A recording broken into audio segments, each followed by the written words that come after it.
അയ്യേ അയ്യയ്യയ്യേ, ഇതിനേക്കാളും നല്ലതാണ് ചത്ത് കളയണതാണ്. ഓ, എന്തൊരു വരവാണ് വന്നത്, ഇടിപൊളി തുമിക്കണത്. എടുത്ത് മലമറിച്ചു കളയെന്നൊക്കെ അല്ലേ വിചാരിച്ചത്. ഇപ്പൊ എന്താ, കടം വായിക്കാൻ കൈ നീട്ടി നിക്കണ്. അയ്യേ അയ്യയ്യയ്യേ. എനിക്ക് ആ മറിയച്ചെടുത്തൊരു കഷ്ടം തോന്നുക. ആ റാണിയുടെ വാചകത്തിൽ വീണ് സിനിമയ്ക്ക് വേണ്ടി കാശ് കുറെ ചെലവാക്കാൻ പോവാണല്ലോ. മറിയച്ചെടുത്ത് ചുമ്മാ അങ്ങനെ കാശൊന്നും വിട്ട് കളിക്കില്ല. ചില സംവിധായകരൊക്കെ നിർമ്മാതാക്കളെ വലിയ മോഹങ്ങളൊക്കെ കൊടുത്ത് വലയിൽ വീട്ട. അല്ല, അതൊക്കെ ഒരു പ്രത്യേക കഴിവാണേ, അങ്ങനെ ഞാൻ കേട്ടിട്ടുണ്ട്. ഈശ്വര, ആ മറിയച്ചെടുത്തേക്ക് കഷ്ടകാലം തുടങ്ങാൻ പോവാണല്ലോ. Good morning. മോർണിംഗ്. ആരിത്? ഡയറക്ടർ സാറോ? അയ്യോ, ഒട്ടും പതുക്കെ. ശരി, പതുക്കാം. ആരിത്? Director sir?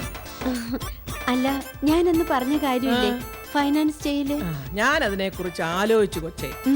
കൊച്ചു പോയതിനു ശേഷം ഞാൻ വിഷ്വൽ മീഡിയയെ കുറിച്ചും സിനിമയെ കുറിച്ചും ഒക്കെ പഠിച്ചു. അപ്പൊ എനിക്ക് ചില കാര്യങ്ങളൊക്കെ മനസ്സിലായി. എന്താ മനസ്സിലായേ? പ്ലാനിംഗ് ഇല്ലാത്ത ഡയറക്ടർമാരാണ് പല സിനിമകളും നഷ്ടത്തിൽ പോകാൻ കാരണം. കഥാചർച്ച നടക്കുമ്പോൾ ഉൾപ്പെടെ ഹെവി ഇനിഷ്യൽ എക്സ്പെൻസ് അല്ലയോ.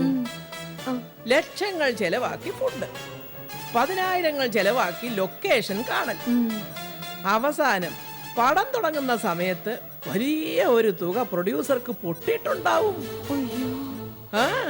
പിന്നെ ഫൈനാൻസറെ തേടിയുള്ള ഓട്ടം, കൊച്ചിപ്പോ ഓടുന്നത് പോലെ. അയ്യോ, ഇത് അങ്ങനെയൊന്നല്ല. ഞാൻ ആദ്യം കുറെ കാശ് ചെലവാക്കിയതാ. അത് പക്ഷേ അറ്റ്മോസ്ഫിയർ പഠിക്കാൻ വേണ്ടിട്ടാ. ഞാൻ കാശ് ചെലവാക്കാം, പക്ഷേ ചില കണ്ടീഷൻസ് ഒക്കെ ഉണ്ട്. എല്ലാ കണ്ടീഷൻസും ഞാൻ അംഗീകരിച്ചിരിക്കുവാ. കണ്ടോ കണ്ടോ, ഇത് തന്നെയാ ഒരു തട്ടിക്കൂട്ട് സംവിധായകന്റെയും സംവിധായികയുടെയും ലക്ഷണം. അല്ല, ചേട്ടത്തി തന്നെ അങ്ങ് പറഞ്ഞേക്ക്. കഥ ഞാൻ തീരുമാനിക്കും, സ്ക്രിപ്റ്റ് മുഴുവനും എനിക്ക് കാണണം. പിന്നെ ബജറ്റിംഗ്, ചാർട്ടിംഗ്, ലൊക്കേഷൻസ്, ആർട്ടിസ്റ്റ്, ഇതൊക്കെ എന്റെ പൂർണ്ണ അറിവോടുകൂടി ആയിരിക്കണം. എന്താ? അല്ല, ഇൻഡസ്ട്രിയിലെ ആൾക്കാർക്ക് മാത്രം അറിയാവുന്ന ഈ ടേമുകളെ അതൊക്കെ എങ്ങനെ പഠിച്ചു? എന്റെ കൊച്ചേ, നമ്മളൊക്കെ ബിസിനസ്സിൽ ഇറങ്ങുമ്പോഴേ ആദ്യം ചെയ്യേണ്ടത് ബിസിനസ് പഠിക്കുക എന്നുള്ളതാ. ഒരു ബിസിനസ്സില് കാശെന്ന് പറയുന്നത് ഏറ്റവും അവസാനത്തെ ഘടകമാണ്. വിജയിച്ച ഏത് ബിസിനസിന്റെ കാര്യത്തിലും അത് അങ്ങനെ തന്നെ കൊച്ചേ. അപ്പൊ ചേട്ടത്തി? അതെ, ഞാനൊരു സിനിമ നിർമ്മിക്കുന്നു.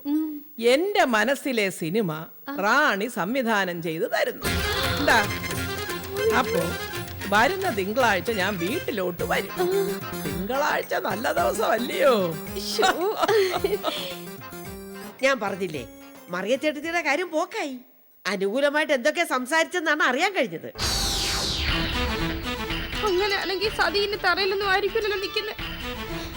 ഈശ്വര, സംവിധായകരുടെ അനിയത്തി എന്ന് പറഞ്ഞോ, അതൊരു വലിയ പദവിയാ. നമുക്കേ മറിയച്ചേടത്തെ കണ്ട് കാര്യങ്ങൾ പറഞ്ഞാലോ, എടുത്തു ചാടി സിനിമ പിടിച്ചാലുള്ള കുഴപ്പങ്ങളെ കുറിച്ചൊക്കെ അറിയിക്കാം. മറിയച്ചേട്ടത്തി ഒരു കാര്യം തീരുമാനിച്ച മറ്റൊരാളുടെ അഭിപ്രായം കേട്ട് മാറ്റാൻ പോണില്ല. ഏതായാലും നമുക്ക് കൂടി അഭിനയിക്കാൻ ചേർന്നാണ് നല്ലത്. റാണി കുഞ്ഞ് സിനിമ പിടിക്കുകയാണെങ്കിൽ അതിലൊരു റോള് ലതാകുമാരി ഒപ്പിക്കും. നാത്തൂന്റെ റോള് ചോദിച്ചു വാങ്ങണം. ആദ്യം മറിയച്ചേട്ടത്തിന്റെ തീരുമാനം എന്തൊക്കെയാണെന്ന് വ്യക്തമാവട്ടെ.